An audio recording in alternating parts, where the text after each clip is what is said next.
All right, team, welcome back to Plastic Surgery Untold, and we're doing our very first ever little mini series. And so today we're actually going to talk about where should you have your plastic surgery done. And so for those of you who don't know, I'm Dr. Johnny Franco, also known as Austin Plastic Surgeon. We have our celebrity crew with us here for Plastic Surgery Untold. We got the anchor, Celebrity Anesthesia. What's up, guys? And then we had such a great time with our co-hosts, one Dr. Chang and one Fernando Rodriguez, that we invited them back and mostly just didn't let them leave. And we're going to have them on again today. Hello, hello, hello. Hello, great to be here.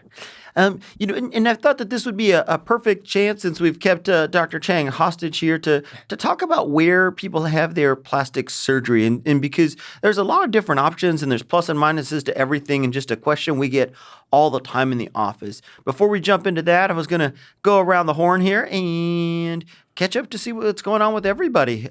Celebrity, you want to kick us off? What's new with me? I almost died yesterday on a run. No, wow. Yeah, that was exciting. I have. Was this a shirt or shirtless run? It was a shirtless run. Okay, of course. Good. Come on now. And for the ladies of Austin, where do you normally run? Normally Town Lake, but I am married. The ring will be on when you see me running out there, so stay back. No, I decided to run Town Lake yesterday, and I woke up and was like, you know what? I'm gonna run a half. So I set my sights on 13.1, and that was the first time I ever hit the wall. I was like 11 miles into the run, and I could not go any further. So I gutted out like another half a mile, and I was right by my car, thank God. Got to my car and just started chugging. I had this, sports mixed drink, and I was just crushing it. I bet I drank the whole thing in like 3 seconds, but I felt pretty bad for the next couple of hours after that. Okay. No, but and just so the people of the world know, you're training for a marathon that you're not actually signed up for. That's exactly right. Okay, yeah.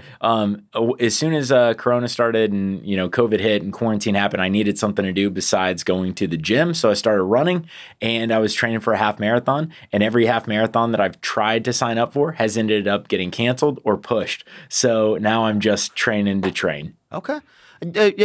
Fernando Rodriguez, also known as the captain, you are single, and please let us know what's going on in your world so the ladies can reach you. So not a whole lot, still sheltering in place, working from home, but not a whole lot. Try to stay active with friends and families, and reaching out to all my former dance partners and seeing what they've been up to, and checking in and make sure that they're still all doing well. Because you are an avid country western dancer, and word around Austin is that you were once, before your back injuries, rated as one of the top 10 dancers in Austin. Is that correct? That's incorrect. I was not in the top 10. The reason I'm not in the top 10 is because I've never competed professionally or at the local amateur level in order so that I will not be rated. But I am considered to be in the 11th percentile of that dancers here in Austin. So this is something that maybe if Celebrity would agree to, we could go off-site one of these days and confirm this 11th percentile. Well, we'll see what we can do. I'm all about that. I don't know how to country or western, so I'm always down to learn. You think you could teach me? I have 2 left feet. Well, if we have good female dance partners, I can teach anybody how to country western dance. The problem is having good female dance partners. But if you're really one of Austin's best, why are you dependent on the partner? Like, you should be the lead. Am I misunderstanding? I thought that I do lead, but I'm not going to dance with another male. I thought the male figure was the lead dancer, so you're more of the follower. Is that what you're saying? You need a strong woman to lead you? That's incorrect. I need a strong woman to teach Travis how to be a strong leader. There we go. Oh, I misunderstood. I'll have to get you did misunderstand. I'll get the wifey involved. We'll have to link up and all go do a little country western. The problem's going to be finding a venue, because all the dance venues right now are technically supposed to be shut down. If they're open, they're probably not open. Well, if Franco's office is anywhere close to being finished, before all the furniture gets in, I'll bring a boombox so There we you can go. do it. We do have some nice slick wood floors, so this is going to be phenomenal. Where are we coming along with the office? Oh, that's a great question. I mean, if you want to see a grown man cry, I mean, please continue with these questions. I wanna see a grown man cry. We're right on pace. We're a good 2.5 months behind schedule. So, boom, boom, boom, still no office. I appreciate all of the people who are listening that have been scheduled. One, sorry, it's so hard to get in. Two, appreciate everyone who's gone to different locations to see us. Three, if you see a grown man crying, that's me. But hopefully by the end of the month we'll be in. We're actually close. I think floors are going to be done today. I think hopefully ceiling's going in tomorrow. So we're making some progress. But surely can't come soon enough. That's awesome. Dr. Chang, you anything new and exciting in your life besides the new baby? Yeah, that's mainly it. I'm sure most people can relate to this, but it's basically for me at this point it's work, baby care, and house care, and that's mainly it.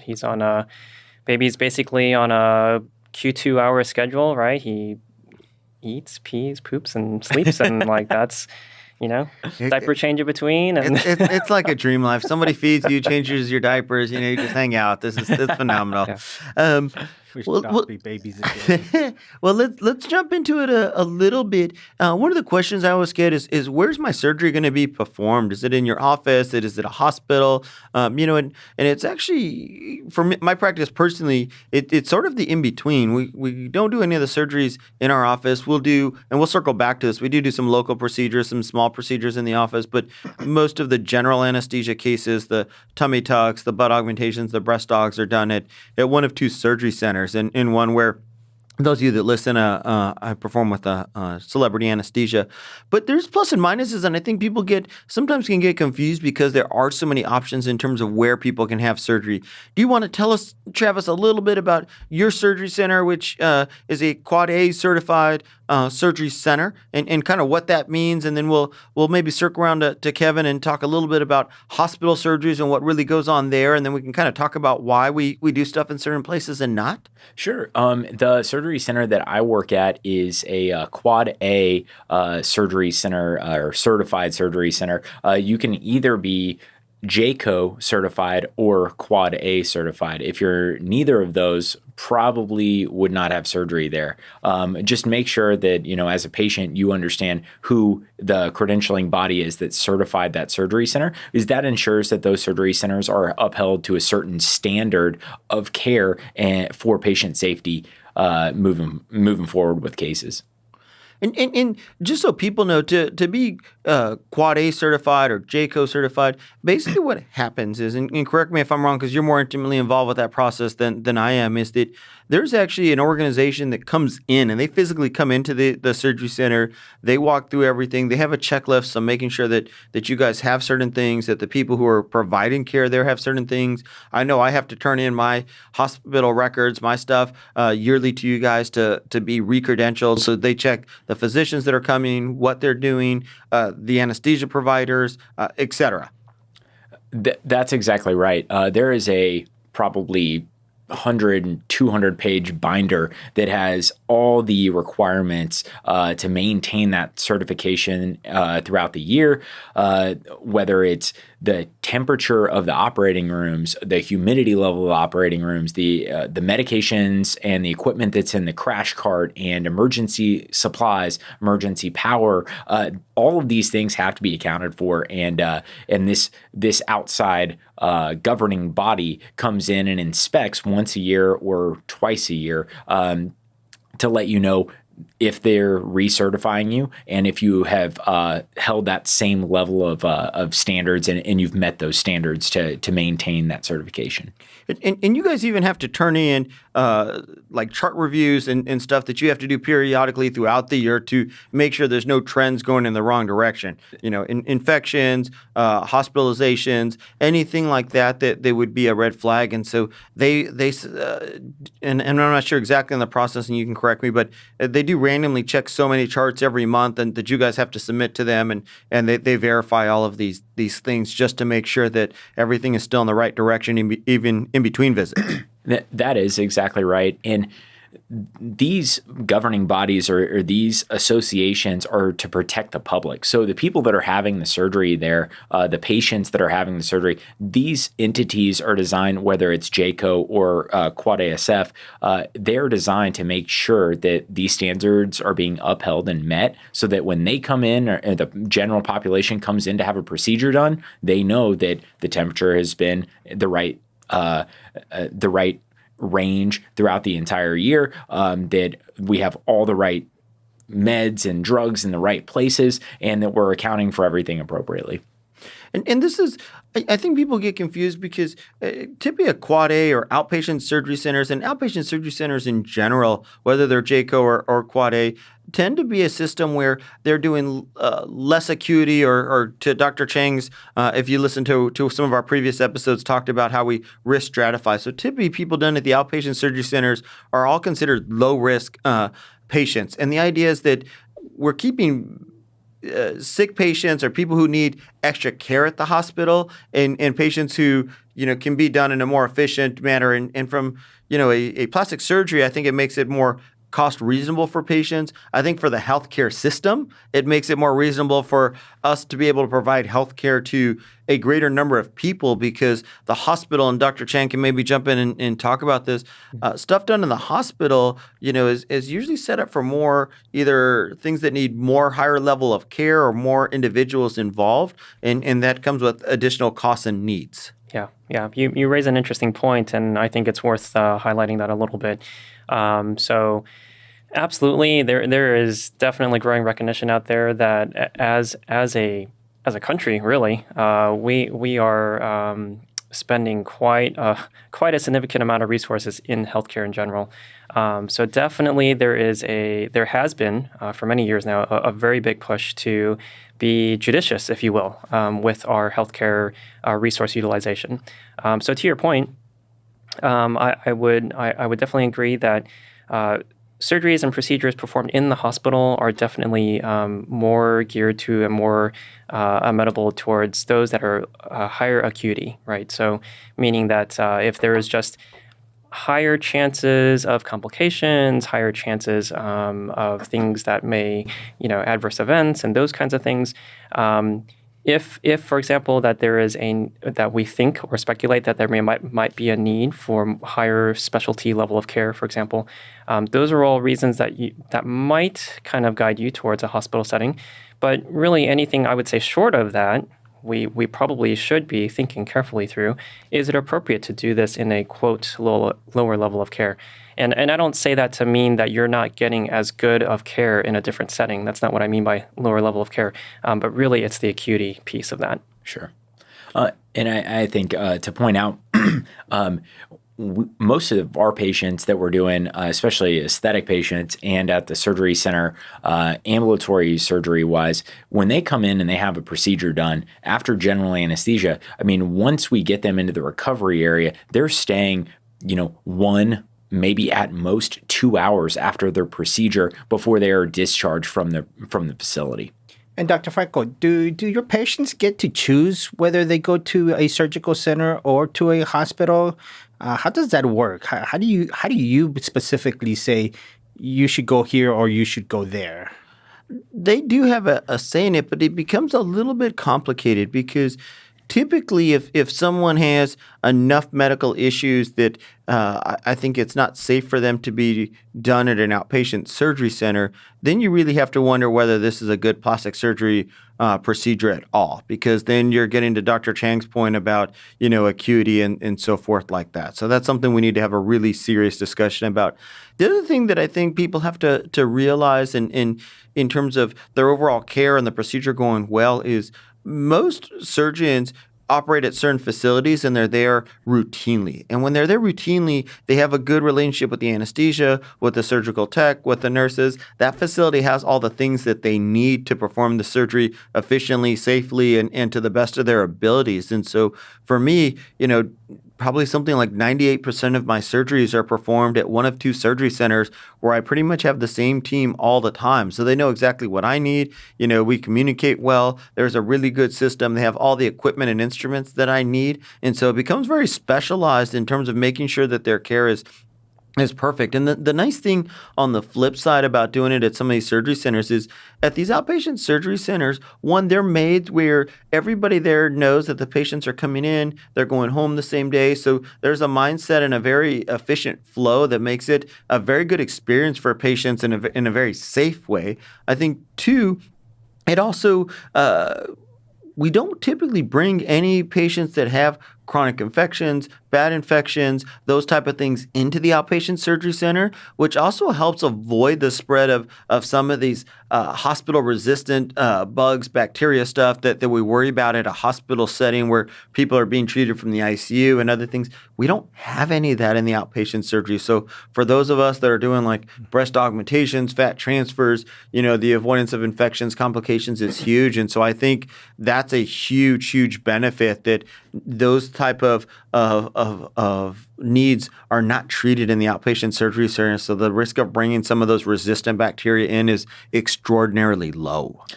I agree. And I also think during this time in particular with COVID, we're not doing any known COVID patients at the surgery center. And all of our patients right now are being preoperatively tested for COVID. So the way that differs from a hospital is, well, if you do have COVID and you need an appendectomy, you've got to have it done at the hospital, whether you're positive for COVID or not. So we're eliminating or trying our best to absolutely eliminate that risk of having or of doing or performing surgery on COVID positive patients in our surgery center.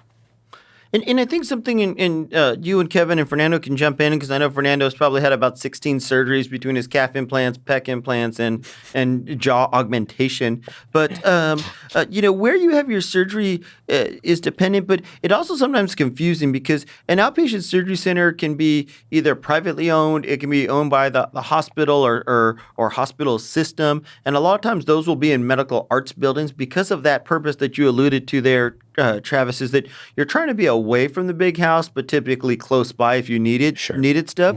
But you're trying to limit the flow. And in a hospital, obviously the hospital is there to take care of the community, so the doors are always open. At the outpatient surgery center, they can control a little bit more of the flow in terms of people coming through and so forth like that. So it's a very secure and great setup, even if it's not in a true hospital. A lot of times it's in a medical arts or professional type building.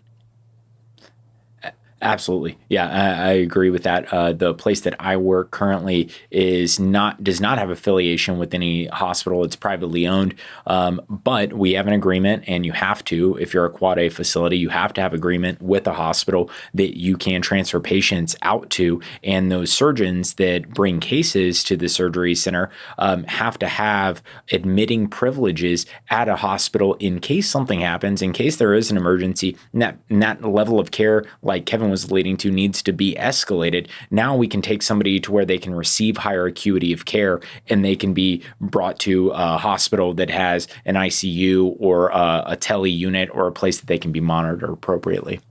And those who didn't listen to our previous episode, listen to it, because that's why we take 1,000 steps in the preoperative sec to avoid that type of stuff. But you always, to Fernando's statement in previous episodes, he's like a good Boy Scout. You just always got to be prepared. The more prepared you are, the less likely that stuff is to happen. And in my experience with surgical centers is that each one of them I've received high quality care in each one of them. It's just been different in each one of them. I've had to stay overnight, which I know that Dr. Franco's patients generally do not spend the night at the places. So that's one of the things to definitely consider. And one of them, at the hospital, it was very hard for my mom, who came to watch over me, to stay there. They didn't have a place for her to be able to sleep overnight to watch over me. I demand a lot of attention when I'm sick. I know. But at the other surgical centers, the other places that I've been to, they did have facilities so that she could sleep during the night and be attentive to my personal needs, not just my medical needs from the professional staff. So that's also one of the things you need to consider, is if you need that kind of care, or if you don't. Oftentimes, you want somebody there that can tolerate you when you're sick. That's a good point, Fernando. And unfortunately, some of that has changed Yeah. because Yeah. surgery centers and hospitals, and Kevin can probably speak more to the hospitals than I can, but I know at our surgery center, and this has been a big change for the nursing and for families, is that unfortunately we really limit who can come up during the surgery. Basically, at this point, it's a curbside check-in. When it's time to come in, you come in, it's just the patient straight in. You actually spend very little time in pre-op, not like the old days where they bring everybody in at 6 in the morning, you sit there to your surgery at 2 o'clock. It's closer to the time. You get seen by the pre-op nurse, by the surgeon, and then you go back pretty quickly, but you can't have people waiting with you in the pre-op or PACU just to limit that overall flow. And I think that's been hard for people. Yeah. Dr. Chang in the hospital? Yeah, absolutely. I mean, certainly these past few months have been interesting. It's changed the way that we've done things. It's changed the way that process and everything. I'm sure this is similar for many places, but our visitor policy has changed a couple of times. But I think the important thing to remember there is, of course, that as we as a society, if you will, are kind of figuring out what is the best way and safest way to handle all this, prevent transmission of COVID, as we're talking about, that we obviously will continue to adjust and adapt to make it both safe as well as palatable. And like in the cases of Fernando, I mean, his story is spot on. That's reflective of what many people are going through. Clearly, we want to have the right support system in place for these folks too. And that's something, to Fernando's point about bringing up ahead of time.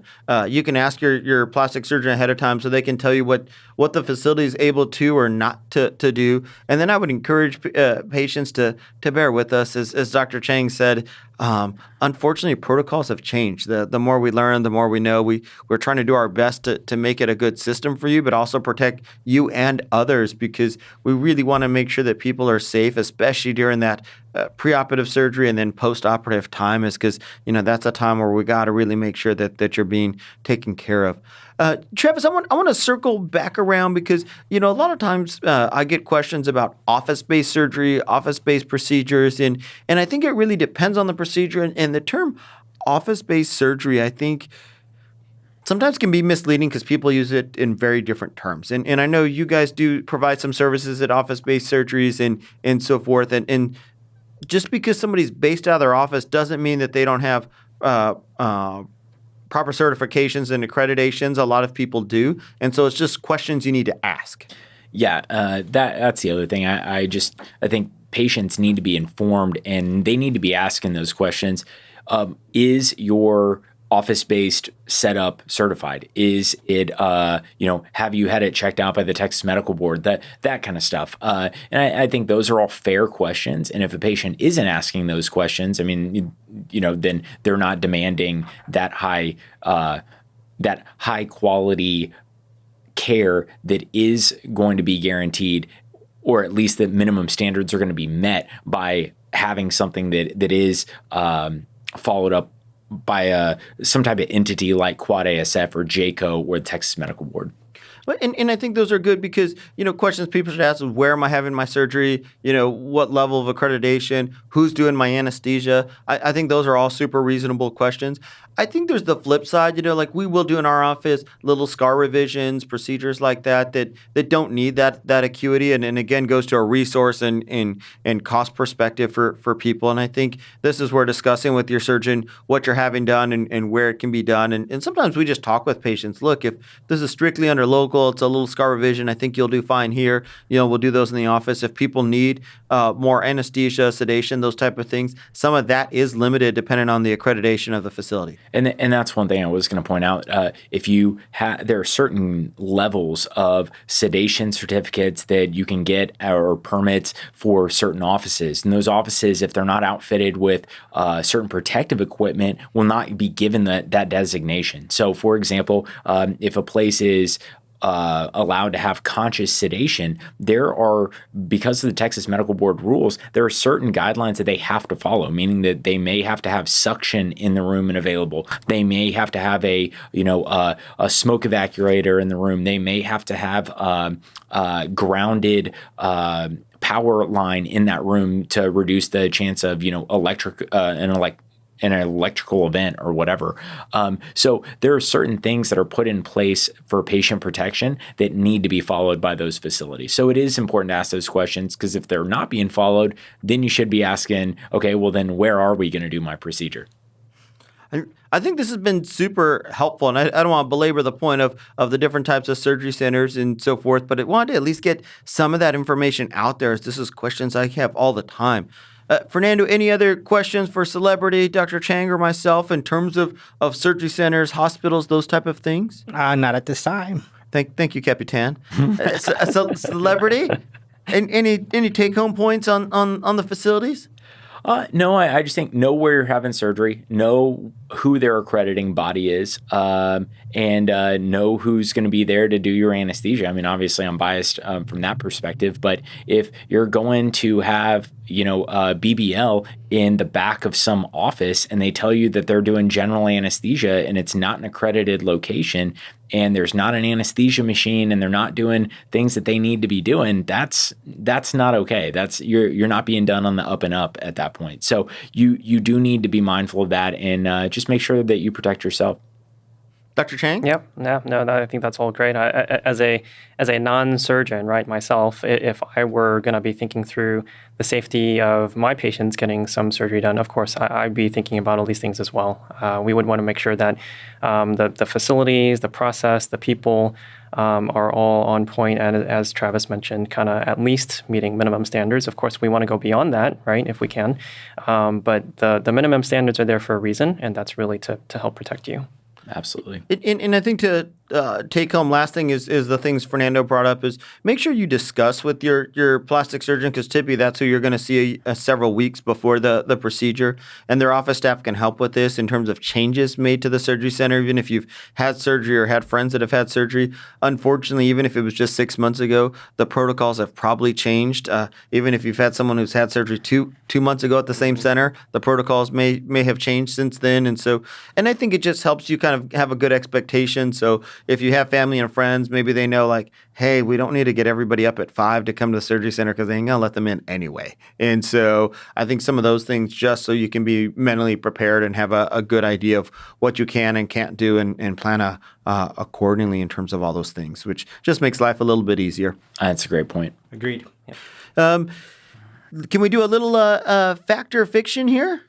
Let's hit it. I mean, I feel like it jumped the horn a little bit. We've already discussed that it's fiction, that Fernando's one of Austin's greatest country dancers. So I'm glad we got that out of the way to start the show. Fernando, fact or fiction, you have followed me around the country.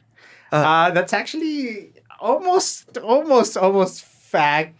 Could be a little bit of fiction, but I have lived. That's in several interesting. locations. I haven't followed him around. We just happened to coincidentally be in the same city twice. So by coincidentally, I came to Austin. You were here. I left to St. Louis. You surely came to St. Louis after that. It was I came not back. short. It was not short. I came It was back to not Austin. shortly. You came back to Austin. Boom, boom, boom.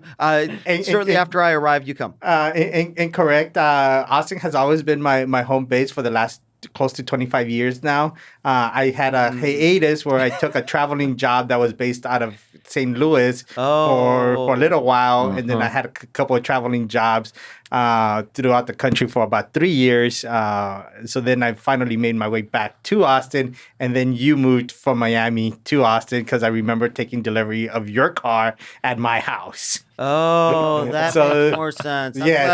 I'm glad we Yes. clarified that, because the restraining order was about to expire and I didn't know whether to renew or not. Yes.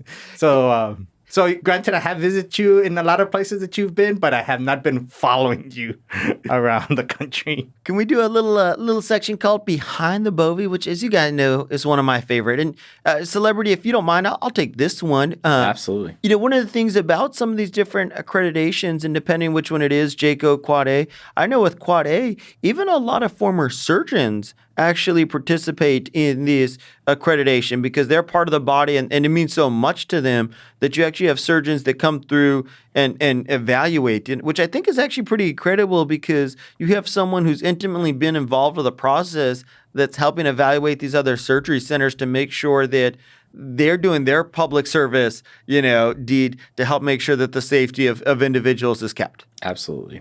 And I thought that's pretty cool because it's not just, some random person off the street who has no medical knowledge that's doing some of these accreditations. I mean, the teams that do it, and anyone who's been part of a JCO accreditation knows that it's a very, very, very serious deal and process. This isn't a 5-minute process by any means. And so, and the center spent a long time preparing, which again is all in the name of patient safety. It'll be interesting to see how some of those JCO Quad A regulations change based on the whole COVID system and PPE and everything. There's already been some changes, which is a talk for another day. Yeah. I've been long-winded, and our mini-series has turned into a moderate series. But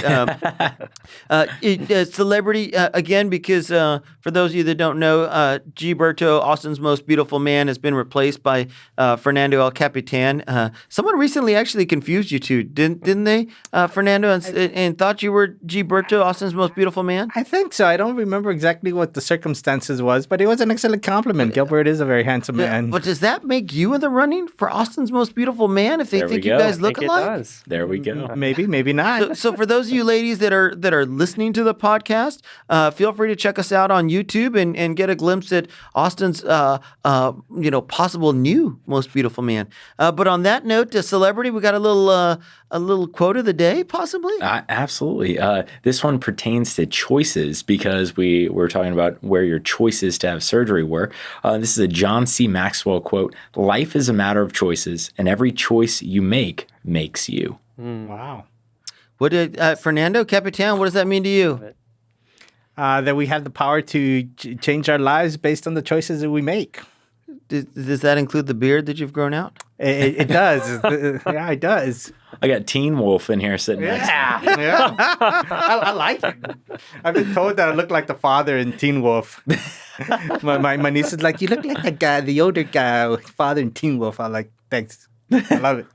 Well, I appreciate our crew today. I appreciate our guests stepping in and filling in and two celebrity guests to fill for one Austin's most beautiful man. So hopefully Gilberto feels better soon and is back on track with us. I think today was super important. Questions we get in our office all the time, and hopefully we cleared it up a little bit for people. And so I really appreciate everybody listening to Plastic Surgery Untold, the greatest podcast in the world as voted by us. You can download us anywhere where you get your favorite podcasts. iTunes, iHeartRadio, Spotify, and you can check us out on YouTube. So thanks, guys. We'll see you later. Good to see you. Bye. See ya.